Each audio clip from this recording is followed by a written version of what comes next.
రాష్ట్రంలో ఎమ్మెల్యే కోట ఎమ్మెల్సీ స్థానాలు ఏకగ్రీవం కానున్నాయి. 5 స్థానాలకు 3 పార్టీల నుంచి 5 సభ్యులు నామినేషన్ వేశారు. దీంతో పోటీ లేకుండా పోయింది. నామినేషన్ విత్డ్రా గడువు ముగిసిన తర్వాత అధికారులు అధికారికంగా ప్రకటించనున్నారు.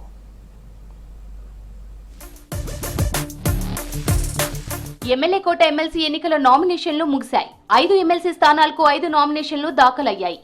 కాంగ్రెస్ నుంచి ఎమ్మెల్సీ అభ్యర్థులుగా ఆ పార్టీ నేతలు విజయశాంతి, అద్దంకి దయాకర్, శంకర్ నాయక్ నామినేషన్ వేశారు.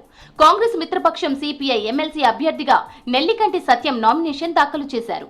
కార్యక్రమంలో CM Revanth Reddy, deputy CM బట్టి విక్రమార్క, మంత్రులు, పీసీసీ చీఫ్ మహేష్ కుమార్ గౌడ్ పాల్గొన్నారు.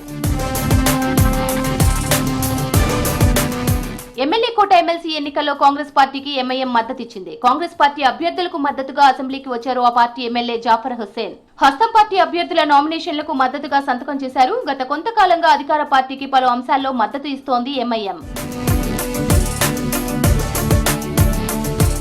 బీఆర్ఎస్ ఎమ్మెల్సీ అభ్యర్థిగా నామినేషన్ వేశారు ఆ పార్టీ నేత దాసోజు శ్రవణ్. కార్యక్రమానికి BRS working president KTR, Harish Rao హాజరయ్యారు. నామినేషన్ కు ముందు గన్ పార్క్ అమరుల స్తూపం దగ్గర నివాళులర్పించారు కాంగ్రెస్ బీఆర్ఎస్ ఎమ్మెల్సీ అభ్యర్థులు. క్లీన్ ఇమేజ్ తో తెలంగాణ కోసం పనిచేశానన్నారు విజయశాంతి. ఉద్యమకారినిగా తనకు అధిష్టానం గౌరవం ఇచ్చిందని చెప్పారు. పార్టీని నమ్ముకున్న ప్రతి ఒక్కరికి హైకమాండ్ న్యాయం చేస్తుందన్నారు అద్దంకి దయాకర్. ఇందుకు తానే ఉదాహరణ అన్నారు. సామాన్యులకు కాంగ్రెస్ ప్రియారిటీ ఇస్తుందనడానికి తానే నిదర్శనమన్నారు శంకర్ నాయక్. ఒక ఉద్యమకారినిగా తీసుకోవాలని పార్టీ నిర్ణయం తీసుకున్నప్పుడు దాన్ని మనం యాక్సెప్ట్ చేయాల్సిందే ఒక మహిళగా. ఎందుకంటే ఇన్నేళ్ళు ఒక క్లీన్ ఇమేజ్ తోటి నేను తెలంగాణ కోసం పనిచేశాను. ఎవరు కొట్లాడగలుగుతారో ఉద్యమకారులు వాళ్ళకి ఇవ్వాల ప్రాధాన్యత ఇవ్వాలని నాకు, మన అద్దంకి దయాకర్ గారికి, మా టీం అందరికీ ఇవ్వడం జరిగింది. కాంగ్రెస్ పార్టీ వస్తే ఇట్లా సామాజిక న్యాయానికి పెద్దపీట వేస్తుంది. అన్ని వర్గాలను సంతృప్తి పరచడంలో ఇది ఈ రోజు అందరు కూడా సంతోషంగా ఉన్నారు. ఈ రోజు నేను సామాన్య కార్యకర్తను, క్షేత్ర స్థాయిలో పనిచేసే కార్యకర్తను, పార్టీని గుర్తించి ఒక మామూలు కార్యకర్తకు ఇంత పెద్ద ఎమ్మెల్సీ కట్టబెట్టినందుకు పార్టీకి రుణపడి ఉంటా. అదేవిధంగా పార్టీని బలోపేతం చేయడం నేను ముందుంటా. ఎమ్మెల్సీగా మండలిలో ప్రజా సమస్యలు పరిష్కరించేందుకు కృషి చేస్తామన్నారు సిపిఐ అభ్యర్థి నెల్లికంటి సత్యం. వచ్చే స్థానిక సంస్థలు, జీహెచ్ఎంసీ ఎన్నికల్లో కాంగ్రెస్ పార్టీతో కలిసి పనిచేస్తామన్నారు.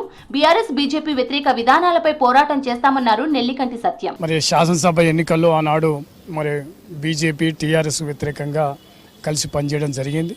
సరే ఇవాళ కూడా మరి దేశవ్యాప్తంగా బీజేపీకి వ్యతిరేకంగా, మరొక పక్క ఈ రాష్ట్రంలో మరి కాంగ్రెస్ పార్టీ సమన్వయంతో ఈ స్థానిక సంస్థలు కలిసి పనిచేయడానికి మరి ప్రయత్నం చేస్తాం.